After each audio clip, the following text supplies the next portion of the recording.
पांडुरंग तात्या शिंदे समता परिषदेचे जिल्हाध्यक्ष यांचा पक्ष प्रवेश घ्यायचा आहे भाऊ.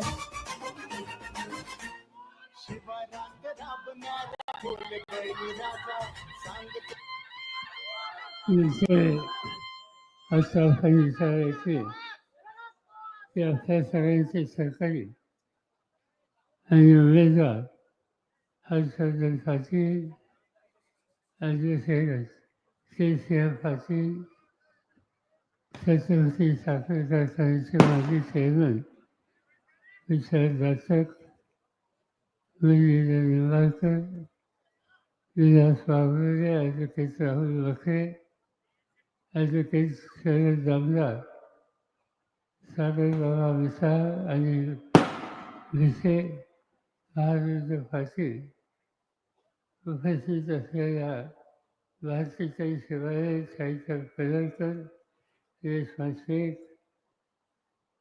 रियाज पठाण, विविध संस्थांचे या ठिकाणी उपस्थित असलेले पदाधिकारी, काँग्रेस पक्ष, उद्धव ठाकरेंच्या नेतृत्वाखालचा शिवसेना पक्ष, राष्ट्रवादी काँग्रेस पक्ष या सगळ्यांना सहकार्य करणारे इतर सगळे पक्ष, कम्युनिस्ट पार्टी, आप, शेतकरी कामगार पक्ष या सगळ्यांचे प्रतिनिधी आणि हजारोच्या संख्येने उपस्थित असलेले आपण मंडळी. लोकसभेची निवडणूक झाली, अनुकूल निर्णय तुम्ही लोकांनी दिला. आम्हाला देशाची चिंता वाटत होती आणि त्याचं महत्त्वाचं कारण देशाचे प्रधानमंत्री नरेंद्र मोदी सत्ता हातात आल्याच्या नंतर बहुतेक काही वेगळं विचारत होते. त्यांच्या मनामध्ये डॉक्टर बाबासाहेब आंबेडकरांनी जी घटना दिली आणि त्या घटनेमुळे हा देश आज एकसंघ आहे, त्याच्यामध्ये काहीतरी फेरफार करावी, काही बदलाव करावा, अशा प्रकारचा विषय हा त्यांच्या मनामध्ये होता. या घटनेचं महत्त्व आहे. आज हा देश इतके वर्ष एकसंघ आहे त्याचं महत्त्वाचं कारण डॉक्टर बाबासाहेब आंबेडकर आणि त्यांनी दिलेली घटना. तुम्ही हिंदुस्थानचा नकाशा निर्देशावर आणा, काय तिथं दिसतं? पाकिस्तान होतं. त्या पाकिस्तानचे दोन तुकडे झाले, एक पाकिस्तान, एक बांगलादेश. नेपाळ होता. त्या नेपाळमध्ये अनेक वेळेला संघर्ष होत असतात. खाली श्रीलंका आहे, त्या श्रीलंकेमध्ये अनेक वेळेला संघर्ष झाले. काही भाग फुटला, देश एकसंघ राहण्याची परिस्थिती अतिशय चिंताजनक झाली. आणि बांगलादेश, त्या बांगलादेशमध्ये सुद्धा तिथे राष्ट्रपती त्यांची हत्या करण्यात आली आणि देश लष्कराने ताब्यात घेतला. अनेक ठिकाणी आपण बघतो, पाकिस्तानमध्ये लष्कर होतं, नेपाळमध्ये लष्कर होतं, श्रीलंकेमध्ये लष्कर होतं, बांगलादेशमध्ये लष्कर होतं. पण हे भारतामध्ये लष्कराने देशाचा कारभार घेतला असं कधी चित्र झालं नाही. इथला कारभार लोकांच्या हातामध्ये आला आणि त्या लोकांचं वैशिष्ट्य हे आंबेडकरांनी सांगितलेलं की रोजगार हमीच्या कामात जाणारा मजूर त्यालाही एक मत आहे आणि चाचांच्या घरातला कोणी तरुण आहे त्यालाही एक मत आहे. हे या संविधानाचं वैशिष्ट्य आहे. आणि त्या संविधानाला धक्का लावला हे सूत्र घेऊन प्रधानमंत्री जात होते, त्याला अमल घालण्याचा निर्णय आम्ही या देशातल्या अनेक राजकीय नेत्यांनी बसून घेतला. अनेक लोकांनी एकत्र आलो. मी स्वतः होतो, सोनिया गांधी होत्या, राहुल गांधी होते, कर्नाटकचे मुख्यमंत्री, तामिळनाडूचे मुख्यमंत्री, केरळचे मुख्यमंत्री, पश्चिम बंगालच्या ममता बॅनर्जी मुख्यमंत्री, या सगळ्यांना एकत्रित केलं. आणि हे सर्व काही झालं तर घटनेला धक्का लागून द्यायचा नाही. आणि तो लागून द्यायचा नसेल तर काही झालं तर उद्याच्या निवडणुकीमध्ये मोदींना 400 जागा पाहिजे, त्या 400 जागा मिळून द्यायच्या नाही. निवडणुकीला आलो तुम्हाला लोकांच्या समोर आणि तुम्हाला लोकांना धन्यवाद द्यायला पाहिजे. तुम्ही मोठ्या मताने आम्हाला लोकांचे प्रतिनिधी निवडून दिले. या मतदारसंघामध्ये सुप्रिया चौथ्यांदा उभी राहिली. तुम्ही लोकांनी मोठ्या प्रमाणावर तिला शक्ती दिली आणि देशाच्या फाळणीमध्ये फसवून दिले. महाराष्ट्रामध्ये 48 खासदारांच्या जागा त्याच्या 30-31 जागा जिंकल्या गेल्या आणि त्याचं 100% श्रेय महाराष्ट्राच्या कानाकोपऱ्यात राहणाऱ्या तुमच्यासारख्या कोट्यावधी जनतेला आहे. त्यामुळे ते घडू शकले. निवडणूक झाली, आता विधानसभेची निवडणूक. राज्य नीट रस्त्यावर आणायचं हा आमची भावना आहे. आज राज्याची अवस्था चिंताजनक आहे. केंद्र सरकार त्यांचा एक अर्थ विभाग नावाचा विभाग असतो आणि त्या आर्थिक विभागाच्या वतीनं सर्व देशाची पाहणी करतात. त्याच्यामध्ये पहिला निकाल हा घेतात की या देशामध्ये प्रत्येक माणसाचा दैनंदिन उत्पन्नावर कोणत्या राज्याचा कितवा नंबर आहे. चव्हाणसाहेब मुख्यमंत्री होते यशवंतरावजी, तेव्हापासून महाराष्ट्राचा नंबर देशात नेहमी पाहिला.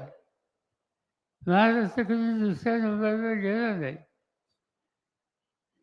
फडणवीसांचं राज्य आलं, भाजपचं राज्य आलं, पहिल्या नंबरवरनं आम्ही 6व्या नंबरवर गेलो. आज महाराष्ट्रातनं परदेशात माल जातो, देशाचा माल जातो, त्याचा 16% माल महाराष्ट्रातनं जातो. पण काय चित्र दिसतंय, दिवसेंदिवस आमची निर्यात कमी व्हायला लागली. या ठिकाणी आम्हाला लोकांच्या हातात सत्ता होती. त्यावेळेला सध्याच्या केंद्र सरकारने माहिती घेतली की आम्ही लोक सत्तेवर होतो त्यावेळेला महाराष्ट्राच्या डोक्यावर किती हजार कोटीचं कर्ज होतं. 3,20,000 कोटीचं कर्ज महाराष्ट्राच्या 14 कोटी लोकांच्या डोक्यावर होतं. आणि गेले 2 वर्ष ही सत्ता भाजप आणि त्यांच्या सरकारांच्या हातात गेली. 3 लाखावरून त्यांचं राज्याचं कर्ज 8 लाख कोटी झाले. याशिवाय आणखी देणी वाढली. या सगळ्या गोष्टीचा परिणाम काय झाला? परिणाम हा झाला की उद्योगधंद्यात अडचणी व्हायला लागल्या. एक काळ असा होता की उद्योगधंद्याच्यामध्ये महाराष्ट्र पहिल्या नंबरला. आजही आहे काही प्रमाणात, पण त्यावेळची स्थिती आजच्या स्थिती वेगळी आहे. एका काळी कारखानदारी म्हणजे किर्लोस्कर, कारखानदारी म्हणजे कुफर, कारखानदारी म्हणजे गरवारे, अशी नावं ऐकायला मिळाली. महाराष्ट्राचे मुख्यमंत्री भारतीय यशवंतराव चव्हाणांच्याकडे आलं, त्यांनी वेगळा विचार केला. वेगळा विचार काय? मुंबईमध्ये कारखानदारी सगळी होती. 120 कारखान्याच्या गेल्या मुंबईमध्ये होत्या आणि महाराष्ट्राच्या कानाकोपऱ्याचा मजूर घाम करायला तिथे जात होता. आज त्या 120 गिरण्यांच्या पैकी एक सुद्धा गिरणी शिल्लक राहिली नाही. मुंबई हे आर्थिक शहर झाले. पण याचा चेहरा बदलायचा चव्हाण साहेबांनी ठरवलं आणि ते निकाल घेतला की अनेक ठिकाणी औद्योगिक वसाहती या कशा करता येईल. आणि पहिली वसाहत त्यांनी करायचा निर्णय घेतला पिंपरी चिंचवडला. त्या काळामध्ये जयाजी टाटाच्या कंपनीचे मालक होते. चव्हाण साहेबांना कळलं की जमशेदपूरला बिहारमध्ये मोटार तयार करण्याचा कारखाना टाटा साहेब करतात. चव्हाण साहेबांनी त्यांना बोलून घेतलं. त्यांनी सांगितलं की तुमचं आयुष्य महाराष्ट्रात गेलं, तुम्ही महाराष्ट्राची सेवा केली, आता मोठा कारखाना करतात, बिहारमध्ये करायची ऐवजी महाराष्ट्रात का करत नाही? टाटा म्हणजे जमीन, हे म्हणजे जमीन मी देतो. फिरफिर चिंचवडला 300 एकर जमीन दिली. आज हिंदुस्थानामधली कार, हिंदुस्थानामधला ट्रक फिरफिर चिंचवडला असतो आणि संबंध देशाच्या वाहतुकीच्या क्षेत्रामध्ये प्रचंड परिवर्तन करण्याचं काम एका टेल्को कंपनीवर झालं, महाराष्ट्राची झाली. तसाच विचार बजाज यांचा. बजाज हे वर्धेचे महात्मा गांधींच्या बरोबर देशाच्या स्वातंत्र्याच्या लढ्याचे एक महत्त्वाचे घटक. त्यांचे चिरंजीव लोकसभेचे सभासद. त्यांच्या डोक्यामध्ये स्कूटरचा कारखाना करावा असा विचार आला. चव्हाण साहेबांनी बोलून घेतलं आणि त्यांनी सांगितलं की टेल्कोच्या शेजारी तुम्हाला जमीन देतो. जमीन दिली. आज बजाज असो सारखी मोठी कंपनी सर्व देशामध्ये ऑटो रिक्षा, स्कूटर पुरवते, पण देशाच्या बाहेरसुद्धा अनेक देशामध्ये हे वाहन पुरवतात. मध्यंतरी मी इंडोनेशियाला गेलो आणि जात असताना तिथे गेल्यावर हॉटेलच्या बाहेर रिक्षा उभ्या होत्या. मला गंमत होती की रिक्षा आपल्याकडे असतात. मी चौकशी केली की या रिक्षा इथे कसे? म्हणजे no, we are not calling rickshaw. म्हणजे तुम्ही काय म्हणता त्याला? We are calling Bajaj. रिक्षाला इंडोनेशियामध्ये बजाज म्हणतात. हे कसं झालं? तर बजाजचा दुसरा कारखाना इंडोनेशियामध्ये काढला. आज तिचा मध्यमवर्ग नोकरदार ती रिक्षा, ती स्कूटर वापरतो आणि ही बजाजने आणली. त्यावेळी त्यांना असं वाटतं की याचं नावच बजाज आणि ते चित्र त्या ठिकाणी बघायला. असे अनेक कारखाने महाराष्ट्रात वाढली आणि त्याचा फायदा झाला. हे झालं एका ठराविक भागाच्या पुरतं. नंतर अनेक मुख्यमंत्री झाले, त्यांचंही योगदान होतं. माझ्याकडे 1978 साली राज्याचं मुख्यमंत्रीपद पहिल्यांदा आलं. मी चव्हाण साहेबांच्याकडे गेलो, त्यांचे आशीर्वाद घेतले आणि त्यांना विचारलं काय तुमचं मार्गदर्शन? त्यांनी एकच सांगितलं की मुंबई पुणे इथे कारखानदारी वाढली, ही कारखानदारी महाराष्ट्राच्या अन्य भागात झाली पाहिजे, त्याच्यात तू लक्ष घाल. आणि मी लक्ष घातलं.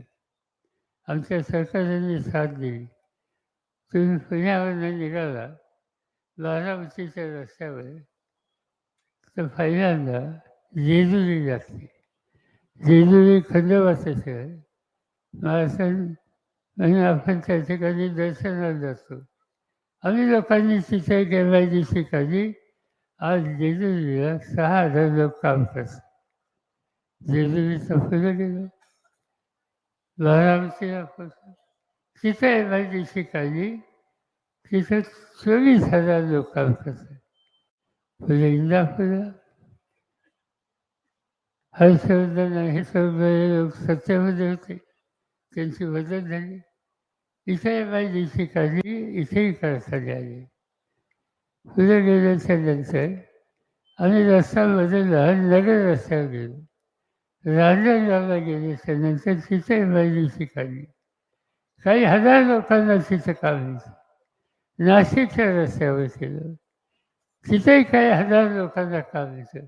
सर्व पुणे शहराच्या आजूबाजूला विकेंद्रित स्वरूपामध्ये ही कारखानदारी उभी करून हाताला काम दिलं आणि त्याच्यामुळे त्या भागातल्या जनतेचं अर्थकारण बदललं. यासाठी सत्ता वापरायची असते, हे जे मार्गदर्शन आम्हाला लोकांना केलं गेलं त्याचे हे परिणाम आज पुसत दिसतात. पण दुसऱ्या बाजूने एक धोकादायक चित्र दिसतं आणि ते म्हणजे तरुण पिढीमध्ये लेखाई. आज शाळा कॉलेजेस वाढली, ठिकठिकाणी कॉलेजेस काढली गेली. कर्नल भाऊराव पाटलांच्या सारख्या जशा नेत्यांनी या बाबतीत पुढाकार एकेकाळी घेतला. अनेक ठिकाणी संस्था बनवल्या. रयत शिक्षण संस्थेसारखी संस्था मला वाटतं त्याची इथं एक शाखा आहे. त्या रयत शिक्षण संस्थेमध्ये आज 4 लाख विद्यार्थी शिकतात. तिथं देणगी घेतली जाते. आज त्या संस्थेचा अध्यक्ष मीच आहे. अनेक वर्ष आम्ही लोकांनी या संस्थेचा विस्तार केला आणि शिक्षणाची दारं खुली केली. बारामतीसारख्या ठिकाणी विद्याप्रतिष्ठान संस्था स्थापन केली. 29,000 मुलं मुली शिकतात. त्याची शाखा इंदापूरला सुद्धा आहे. इथेही त्याची सुविधा दिलेली आहे. हर्षवर्धन खर्चांनी शिक्षण संस्थेचे लक्ष घातलं. त्यांनी काही संस्था उभ्या केल्या. सगळ्या महाराष्ट्राच्या कानाकोपऱ्यामध्ये अशी शैक्षणिक दालन आपण केली. मुलं शिकली. आनंद झाला. मुलं शिकली. पण चिंता एका गोष्टीची आहे, मुलं शिकली पण त्यांच्या हाताला काम मिळत नाही. सगळ्यांनाच नोकऱ्या मिळत नाही आणि नोकऱ्या मिळत नाही. त्यामुळे एक प्रकारची नाराजी ही तरुण पिढीची होती. आणि ज्या समाजामध्ये तरुण अस्वस्थ होतो, त्याचे मनोस्वस्थ सुचत नाही, तो निराशजनक बनतो. निराशी माणूस कोणत्याही चौक्याला जाऊ शकतो. ते चित्र व्हायचं बदलायचं असेल तर लेखाची घालवली पाहिजे. अपेक्षा ही होती, ज्यांच्या हातात केंद्राची सत्ता आहे ते लोक या तरुणांची लेखाची घालवण्यासाठी काही ना काहीतरी करतील. पण अजून ते त्यांच्याकडनं गेल्या 10 वर्षात काही झालेलं नाही. याउलट इथं जे कारखानदारी होती ती हलवता येईल का याचा विचार ते करतात. महाराष्ट्रामध्ये अनेक चांगले कारखाने होते. ते कारखाने इथल्या तरुणांना हाताला काम देत होते. देवेंद्र फडणवीसांचं राज्य आलं. गुजरातचं राज्य कुणाच्या हातात हे सांगायची आवश्यकता नाही. त्यांनी संदेश दिला का आदेश दिला मला माहीत नाही. हळूहळू महाराष्ट्राचे मोठे उद्योग गुजरातला जायला लागले. टाटाने एअरबस नावाची विमानाची कंपनी करायचा निकाल घेतला. नागपूरला त्यासाठी जागा काढली. जागा अक्वायर केली. सरकार बदललं. आज ती एअरबस तो कारखाना गुजरातमध्ये गेला. मी प्रधानमंत्र्यांचा त्या कारखान्याच्या उभारणीच्या समितीच्या कार्यक्रमाचे फोटो दाखवत होते. प्रधानमंत्री हे देशाचे असतात, ते एका राज्याचे असतात. पण हे आजचे प्रधानमंत्री देशाचा विचार करते. फॉक्सकॉन नावाची कंपनी, तुम्ही कॉम्प्युटर किंवा हे वापरता फोन, त्या फोनमध्ये एक चिप असते. कॉम्प्युटरमध्ये एक चिप असते आणि ते चिप तयार करण्याचा फॉक्सकॉन नावाची कंपनी जगाची मोठी कंपनी. त्यांची कारखानदारी महाराष्ट्रात उभी करायची ठरली. आज माहिती नाही कुठला हुकूम आला आणि ती इथनं हलवायचा निर्णय झाला गुजरातमध्ये. त्याचा एअरबसचं मी सांगितलं. एअरबसचं सांगितलं. वेदांचा हा एक मोठा कारखाना येत होता. त्यांना जागा देऊ केली होती. ही कारखाने गुजरातमध्ये हलवले. तुम्ही इथले कारखाने हलवता. आमच्या सगळ्यांचा प्रयत्न आहे की राजकारणात वळलेले असतील ते सुरू, पण राज्याचा विकास त्याच्याबद्दल तडजोड करायची नाही आणि ती करण्याच्यासाठी पक्ष न बघता सहकार्य करायचं. कारखानदारी वाढवायची, तरुणांच्या हाताला काम द्यायचं. पण त्यांना राज्याच्या हिताची जपणूक हे हल्लीच्या राज्यकर्त्यांना पटत नाही. ते फक्त गुजरातमध्ये कसं काही नेता येईल या गोष्टीच्यासाठी आज प्रयत्न ते करत आहे. आज मगाशी मी तुम्हाला फॉक्सकॉन कंपनीचं सांगितलं. त्या फॉक्सकॉन कंपनीमध्ये 1,54,000 कोटी एवढी गुंतवणूक होणार होती आणि टाटा एअरबसमध्ये 21,935 कोटी एवढी रक्कम त्या ठिकाणी गुंतवणूक होती. उद्या मला सांगितलं तर लिहून द्या. तर किती शून्य द्यायची ते माझ्या लक्षात येतं. इतकी हजारो कोटीची गुंतवणूक आज महाराष्ट्रात होत होती.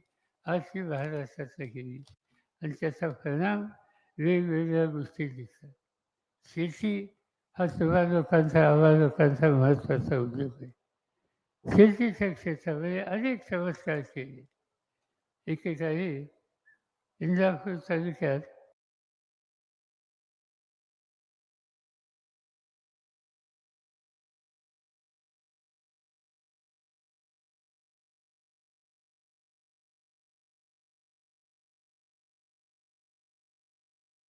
असतानाच वडिलांच्या बाहेर आत जाण्याच्या तिथं त्याला म्हणतात जंक्शन.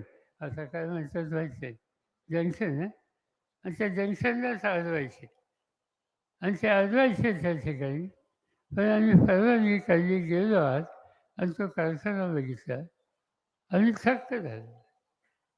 हा कारखाना वालचंद शेतीचा. वालचंद शेत होते सोलापूर, तिथं त्यांचं दुकान.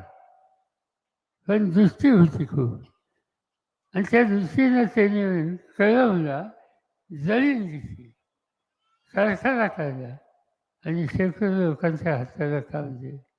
ही एक पिढी होती महाराष्ट्रामध्ये काम करणारी. आज तशी पिढी तयार करण्याची गरज आहे आणि त्याच्याकडे दुर्लक्ष झालं, शेतीकडे दुर्लक्ष झालं तर एक वेगळं चित्र आज देशात बघायला मिळतं, महाराष्ट्रात बघायला मिळतं. ते चित्र शेतकऱ्यांच्या आत्महत्या. आज महाराष्ट्रामध्ये या राजवटीमध्ये भाजप आणि त्यांच्या मित्रांचं राज्य आल्यानंतर 20,000पेक्षा अधिक शेतकऱ्यांनी आत्महत्या केली. का आत्महत्या करतो? सरकारवर का पाणी सुटतो? मुलाबाळांचा विचार का करत नाही? आम्ही चौकशी केली. मी स्वतः गेलो यवतमाळ जिल्ह्यामध्ये. तिथं जास्त आत्महत्या झाल्या. एका कुटुंबात आत्महत्या झाली. मी भेटायला गेलो. त्या घराच्या कर्ता माणसाने जीव दिला होता. त्याच्या बायकोला आम्ही भेटलो. तिला समजून तिच्याकडनं जाणून घेत होतो, का तुझ्या नवऱ्याने आत्महत्या केली. ती अक्षरशः रडत होती. मी समजून काढायचा प्रयत्न केला आणि तिला विचारलं, काय आत्महत्या केली हे मला सांग. आम्हाला काहीतरी दुरुस्तीचे निर्णय घेता येते. त्या माऊलीने सांगितलं की 6 एकर जमीन. म्हणजे पिकं कोणती घ्यायची? म्हणजे कपाशी आणि सोयाबीन. म्हणजे मग झालं काय? कपाशी आणि सोयाबीनचं पीक घ्यायची तयारी केली. सोसायटीचं कर्ज काढलं, बँकेचं कर्ज काढलं, पीक घेतलं, सोन्यासारखं पीक आलं. अतिवृष्टी झाली, सगळं पीक गेलं. पीक गेलं तर डोक्यावरचं कर्जाचं ओझं राहिलं.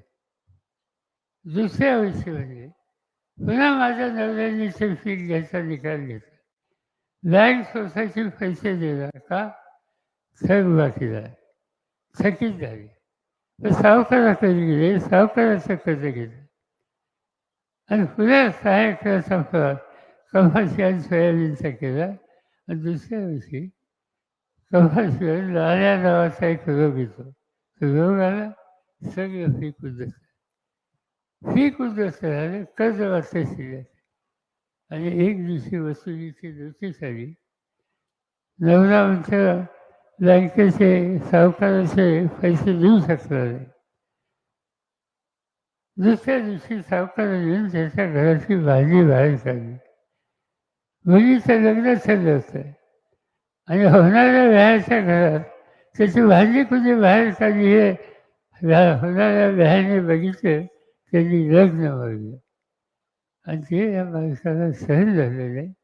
उत्साह बाजारात गेला, इंजिनची वाटली घेतली, घाता खायला आणि जीव देऊन टाकला.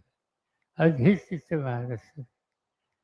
कशासाठी राज्य घ्यायचं असावे?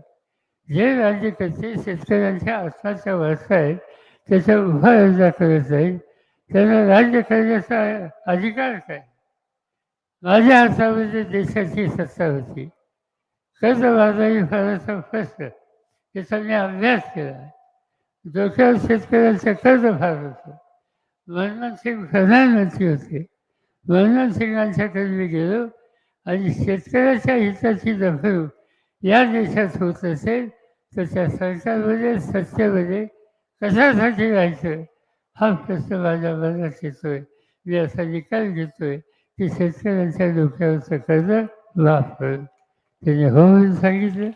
एका हुकमाने एका सहीने 71,000 कोटीचं कर्ज माफ करून टाकलं. शेतकरी कर्जावर मोकळा केला. हे निर्णय घ्यायचे आमच्याकडे. आजचे उद्योग आजचे शेतकरी आजचं सरकार त्या संबंधीचा निकाल घ्यायला तयार नाही. आणि म्हणून आपल्या भल्याचं आपल्या हिताचं राज्याच्या हिताचं निर्णय घ्यायचा नाही ही नीती असल्या राज्यकर्त्यांची असेल तर त्यांना मताचा पाठिंबा द्यायचा नाही. हा निकाल उद्याच्या 20 तारखेच्या मतदानाच्या रूपाने घ्यायचा. आज आपण बघतो इंदापूर तालुका दिवसेंदिवस बदलतोय. मी अनेकदा हेलिकॉप्टरनं वर जातो. पूर्वी आम्ही फेर बघायचो. त्या फेरीची दुकानं बघायचो. गोकुळची फेरी बघायचो. आणखीन काही काही गोष्टी साध्या आम्ही बघायचो. आज वर्ण बघितल्याच्या नंतर ठिकठिकाणी बंगले झाले. सिमेंट कॉन्क्रीटचे स्लॅब झालेली घरं बघायला मिळतात. कशामध्ये झालं? कशामध्ये झालं? या सरकारची आम्हा लोकांच्या सत्ता असताना अनेक कार्यक्रम आम्ही लोकांनी हातात घेतले. उजनीसारखं दहन त्यावेळेला बांधलं. चव्हाण सारखा प्रधानमंत्री होता आणि त्यांच्या नेतृत्वाखाली त्या कार्यक्रमाला मी हजर होतो. तिथं उजनीचं दहन बांधलं. ब्लॅक वॉटर आलं. त्या ब्लॅक वॉटरने आपल्या आजूबाजूच्या लोकांची शेती सुधारली. उसाचं क्षेत्र वाढलं. साखर कारखाने वाढले. MIDCमध्ये छोटे मोठे उद्योग आले. हे सगळं चित्र बदलायला लागलं आणि त्याचा अभिमान आहे. आणि ते चित्र बदलण्यासाठी जे कोणी नेतृत्व देणारे लोक होते कैलासवासी शंकरराव भाऊ असतील किंवा नंतरच्या पिढीचे हर्षवर्धन असतील या सगळ्यांनी सरकारमध्ये काम करायची संधी मिळाल्याच्या नंतर त्याचा लाभ हा भागासाठी मतदारसंघासाठी लोकांच्यासाठी शेतकऱ्यांच्यासाठी कष्टकऱ्यांच्यासाठी कसा मिळेल याच्यामध्ये लक्ष घातलं. त्या सगळ्याच्यामुळं आज चित्र बदललेली दिसते. अनेकांना आम्ही लोकांनी या कामांमध्ये केली. कारखाने करा, लोकांना मदत करा हा दृष्टिकोन कायम ठेवला. त्याची जात त्याचा धर्म त्याचा भक्त काही बघितलं नाही. कुणी एखादं दुसरं काम करणार त्याला प्रोत्साहन. मला आठवते छत्रपती साखर कारखान्याचा प्रश्न आला. कुणाच्या हातामध्ये द्यायचं? आम्ही निर्णय घेतला बहिणींच्या हातामध्ये दिला कारखाना असावा. एक काळ असा होता की साहेबराव दर्शक असोत माणिकराव दर्शक असोत माझे वडील बंधू हयात नाहीत अप्पासाहेब पवार असोत हे लोक कारखान्याचे चेअरमन असतील.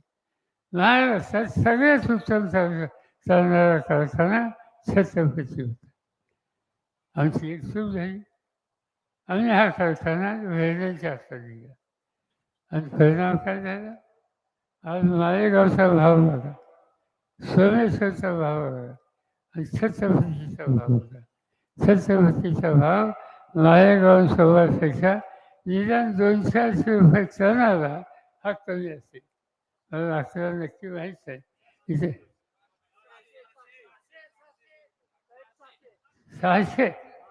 600 रुपये कमी भाव तुम्ही घेता होय का नाही?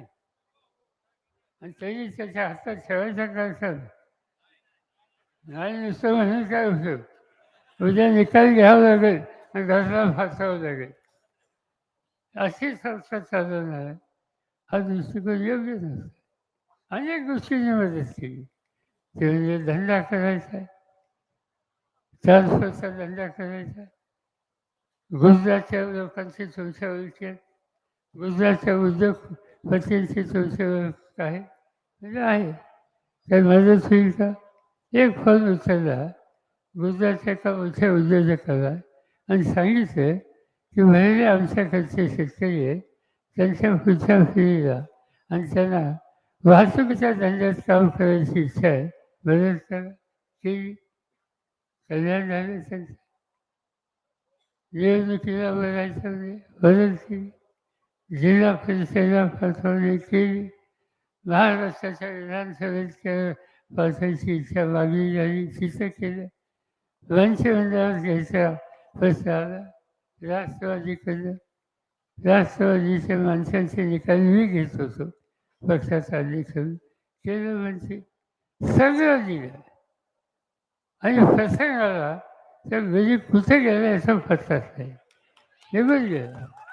ती कशी वाटते जाऊ नाही, त्यांच्या फाशीला कणा नाही, साधपणानं उभं राहायचं. संकट येतात, अडचणी येतात आणि त्याच्यावर मात करून उभं राहायचं आणि भागातल्या जनतेचं जीवन सुधारेल यासाठी कष्ट करायचं. याला म्हणतात नेतृत्व.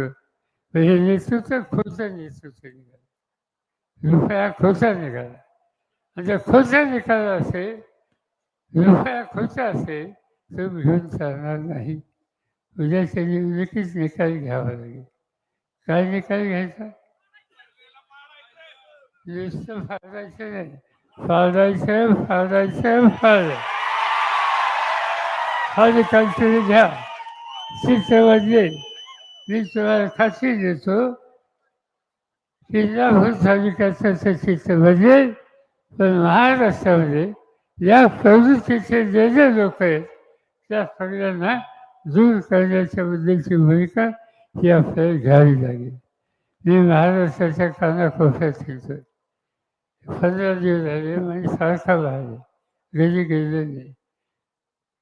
चंद्रपूरपासून सुरुवात केली, नागपूरला गेलो, वर्ध्याला तिथून गेलो, अमरावतीला गेलो, अकोल्याला गेलो, बुलढाण्याला गेलो, तिथे नांदेडला गेलो, नांदेडवरनं बीडला गेलो, बीडवरनं शेजारी उस्मानाबादला गेलो, त्याच्यानंतर औरंगाबादला गेलो, औरंगाबादला नाशिक, नाशिकवरनं पुणे जिल्हा, नाशिकवरनं शेजारचा ठाणे जिल्हा, ठाणे जिल्ह्यावरनं खाली कोकणामध्ये, त्याच्यानंतरच्या दौऱ्यामध्ये तुमच्या अलिबागांच्या भागामध्ये गेलो, तिथून खाली रत्नागिरीपर्यंत गेलो आणि तिथून कोल्हापूरला जाऊन सांगली, सातारा, सोलापूर असं करून आज मी इथे आलेली आहे. मी सगळीकडे बघतो की लोकांना बदल पाहिजे. लोक असं म्हणतात की आम्हाला बदल पाहिजे, परिवर्तन पाहिजे. चुकीच्या लोकांच्या हातात सत्ता आहे, त्यांच्या हातात ती सत्ता काढून घेतली पाहिजे. आणि ते जनतेची मागणी आहे. लोकशाहीमध्ये जनतेच्या मागणीचा नेतृत्वाने आदर करायचा आणि तो आदर करण्यासाठी जनतेकडे मागणी करायची असते. आणि त्या मागणीच्यासाठी आज मी इंदापूरला आलेले आहे. या मागणीला तुम्ही साथ द्या. हर्षवर्धन शासनाला मोठ्या मताने निवडून द्या. मी तुम्हाला खात्री देतो बदल होईल. हर्षवर्धन शासन वेगळ्या पक्षात होतो, मी वेगळ्या पक्षात होतो, पण महाराष्ट्राच्या हिताचा विषय ज्याला यायचा तेव्हा आम्ही दोघांनी कधी राजकारण आणले नाही. त्याचा उल्लेख त्यांनी केला की या देशाची ऊस संशोधनाची सगळ्यात मोठी संस्था वसंतदादा शुगर इन्स्टिट्यूट, त्याचा अध्यक्ष मी आहे.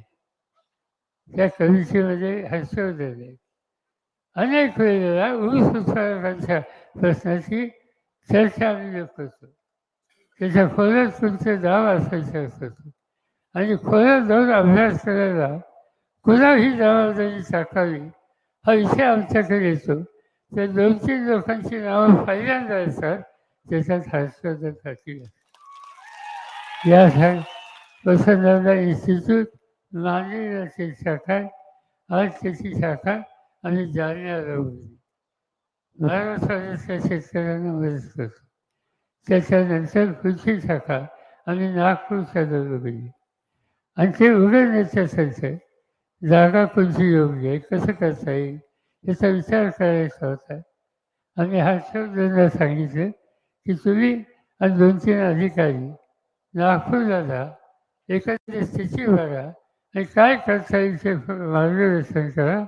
त्याचा निर्णय त्यांनी घेतला. आम्ही हे बघितलं नाही पक्ष काय. आणि मला आनंद आहे की त्यांनी पक्षाची अशी भूमिका घेतली आणि प्रत्येक गोष्टीत साथ दिली. आज आणखी एका गोष्टीचा मला आनंद आहे. सर्व देशामध्ये हिंदुस्थानात सहकारी साखर कारखाने यांची एक संस्था आहे. अनेक वर्षाची संस्था. मी त्याचा पदाधिकारी नव्हतो, पण माझ्या सगळ्या काम चालायचं. मध्यंतरी अध्यक्षपदाची जागा रिक्त राहील. दांडेगावकर म्हणून महाराष्ट्राचे एक सहकारी ते अध्यक्ष होते. त्यांचा कालावधी संस्था तिथे कुणाने अध्यक्ष व्हावाची अपेक्षा होती. देशाचे 250 कारखाने, त्या 250 कारखान्यांचं नेतृत्व कुणी करावं याची चर्चा झाली. त्याच्यामध्ये कर्नाटक असेल, गुजरात असेल, महाराष्ट्र असेल, या सगळ्यांनी एक नाव सुचवलं, हर्षवर्धन. असा माणूस देश पातळीवर कामात जातो आणि देशाच्या कानाकोपऱ्याच्या या क्षेत्राच्या बाकीच्या लोकांचा विश्वास आपल्या माणसावर होतो. याचा इतका महाराष्ट्राचा सन्मान दुसरा कुठला नाही. आणि हा सन्मान त्यांनी केला. आणि म्हणून आम्ही असंच होतो की सगळं काम करण्याची दृष्टी आणि खोल हे सगळे या ठिकाणी आहे. आणि भरत्यावर कशाला राहतं, राहायचा निकाल जरा बदलला पाहिजे. मगाशी त्यांनी सांगितलं की शरद पवार कुस्ती करते, कुणाशी कुस्ती करते आणि ही कुस्ती शिकवत होईल. तुम्ही म्हणतात ते खरं आहे, पण कुस्ती कुणाशी करायची नसते. कुस्ती अशा वेळेची करायची. काय म्हणते लोक नावं ठेवतील आणि त्यावर कुठेही कुस्ती करायची नाही. कुस्ती योग्य ठिकाणी करायची. पैलवान शास्त्रिक असला पाहिजे. आज तुम्ही काही चिंता करू नका. आज या तालुक्यामध्ये लोकसभेच्या विधानसभेच्या निवडणुकाने कुस्ती करण्याची वेळ आली असं समज आहे. हे खरं नाही. कुस्ती करणं तुमची आवश्यकता नाही. मी कालच सांगितलं संसदला. मी काठ्याच्यावरील शिकत होतो. संसदला वर्षात एकदा कुस्ती असायची आणि ती कुस्ती ह्या ठिकाणी खेळायला लावले. मी पण येतो, शाळेत होतो. दुसरी कुस्ती मारली, पैसे द्यायचे नाहीत, रेवड्या द्यायचे, रेवड्या खाली द्यायचे. हे वैशिष्ट्य त्या ठिकाणी. आणि म्हणून असा एक कुस्ती आहे, त्याला एवढा मोठा फैलावण्याची गरज नाही. या फैलावण्याचा उपयोग महाराष्ट्र आणि देश या ठिकाणी शेती, उद्योग, शिक्षण या सगळ्या क्षेत्रामध्ये जे परिवर्तन करायचे त्या परिवर्तनाच्यासाठी या सरकारांची आम्हाला गरज आहे. मोठ्या मताने तुम्ही विजय करा. मतदानाच्या दिवशी अर्थात सांगितलं हर्षवर्धननी कुठं मतदान व्हायचं.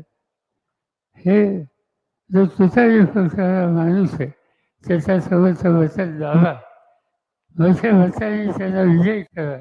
मी तुम्हाला खात्री देतो त्यांनी इथं काम केलंय, ते देश पातळीवर काम करतात. उद्या महाराष्ट्राची सत्ता आम्हा लोकांच्या हातामध्ये आली तर त्यांना त्यांचा मुक्काम इंदापूरला राहणार नाही, मुंबईला नाही. हे या ठिकाणी सांगू इच्छितो आणि आपल्या सगळ्यांनी रजा घेतो. जय हिंद, जय. शिवारात राबणारा बोल बळी राजा, सांगतो झटणारा कामगार माझा. माय पुणे जिल्हा समता परिषदेचे अध्यक्ष पांडुरंग तात्या शिंदे यांचा पक्षप्रवेश पवार साहेबांच्या